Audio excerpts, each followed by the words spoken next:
అది కూడా చెప్తా అధ్యక్ష, అది కూడా చెప్తా మీకు. అధ్యక్ష, తెలంగాణ రాష్ట్రం వచ్చిన తర్వాత ప్రభుత్వం ఏ పార్టీది ఉన్నదనేది పక్కకు వెళదాం. ఆ రోజు ప్రభుత్వం చేసినటువంటి డాక్యుమెంట్ వెబ్సైట్లో ఉన్నది. ఇది నాకు వ్యక్తిగతంగా ఇవ్వలే, వెబ్సైట్లో ఉన్నది, ప్రభుత్వ అధికారిక వెబ్సైట్లో ఉన్నది. నేనేమంటున్నానంటే ఇది ప్రభుత్వ అధికారిక వెబ్సైట్లో ఉంది. ఆ రోజు ప్రభుత్వం ఏది ఉన్నదనేది కాదు, ప్రభుత్వమే కదా, ఆ రోజు ఉన్నటువంటి ప్రభుత్వమే కదా చెప్పింది. ఈ రోజు ప్రభుత్వమే, ఆ రోజు ప్రభుత్వమే. సార్ నేను దయచేసి ఆయన దగ్గర ఉన్న రికార్డు ఏ ఆధారంగా చెప్తా ఉన్నారో, ఎక్కడి నుంచి వచ్చింది రికార్డు? గత ప్రభుత్వం ఆ రోజు whether they have made A public document చేసిండ్రు అధ్యక్ష, శాసనసభలో పెట్టిండ్రు అధ్యక్ష. ఈరోజు శాసనసభలో పెట్టిండ్రా, దానిపైన చర్చ చేసిండ్రా, దానికి లీగాలిటీ ఏంది, దానికి శాంక్టిటీ ఏంది?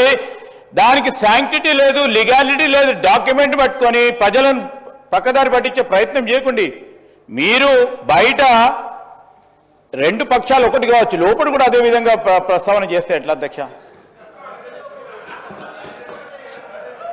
శంకర్ గారు, ఇప్పుడు శంకర్ గారు ప్లీజ్ కన్క్లూడ్ చేయండి. అయిపోయి 10 నిమిషాలు ప్లీజ్. ఇప్పుడు ఎల్ఏ మంత్రి గారికి నేను చెప్పేంత గొప్పవాడిని కాను, కానీ వెబ్సైట్ ఇది గవర్నమెంట్ వెబ్సైట్, ఇది నాది కాదు, గవర్నమెంట్ వెబ్సైట్. గవర్నమెంట్ ఇచ్చినటువంటి ఆ వెబ్సైట్లో నుంచి తీసుకున్నటువంటి లెక్కనే. నేనేమంటున్నానంటే, ఉత్తమ్ కుమార్ రెడ్డి గారు మాట్లాడుతూ ఏమన్నారంటే, మీరు అనవసరమైనటువంటి అనుమానాలని ప్రజలకు తలెత్తే విధంగా మాట్లాడుతున్నారు అని అంటే బాధ అనిపించి చెప్తున్నా అధ్యక్ష. బీసీలు 2014లో ఒక లెక్క ఉంటే 2024లో ఒక నిమిషం స్పీకర్ సార్, 2014 ఏం కెలివి మేమేనా చూడలేదు. ఇవి మీరు ఎక్కడి నుంచో ఫిగర్ చెప్తే ఎట్లా?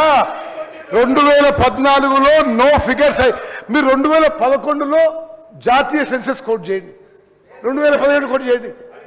మీరు 2014లో ఏ ఫిగర్స్ గురించి మాట్లాడుతున్నారు? మీరు లేని ఫిగర్స్ చూపెట్టి ప్రజల్లో అనుమానాలు సృష్టించొద్దని చెప్పి విజ్ఞప్తి చేస్తున్నా.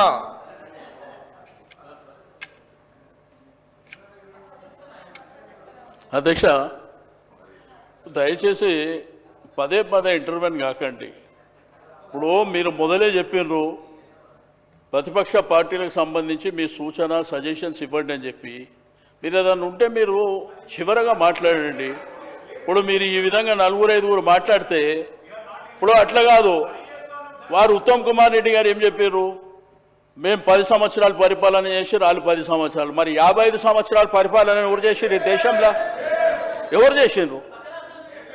ఇప్పుడు అనుకుంటూ పోతే అనవసరంగా మా సమాజం అంతా ఇబ్బంది పడుతుంది, బయట ఏం జరుగుతుంది అనేటువంటిది. మీరు దయచేసి వాళ్ళు చెప్పేది వినండి, సజెషన్స్ విన్న తర్వాత మీరు ఏం చెప్పదలుచుకున్నారో చెప్పండి. కానీ మాట్లాడుతుంటేనే మేము బుల్డోజ్ చేసేస్తామంటే ఇది పద్ధతి ఉండదు. దయచేసి ప్లీజ్, దయచేసి వాళ్ళు చెప్పేది వినండి. విన్న తర్వాత మాకు రాక వచ్చిన అవకాశాన్ని మేము బుల్డోజ్ చేసేస్తామంటే మరి ఇంకెవరికి చెప్పుకోవాలి మేము? దయచేసి మీరు అర్థం చేసుకోండి. శంకర్ గారు కన్క్లూడ్ చేయండి ప్లీజ్. మీరు శంకర్ గారు మళ్ళీ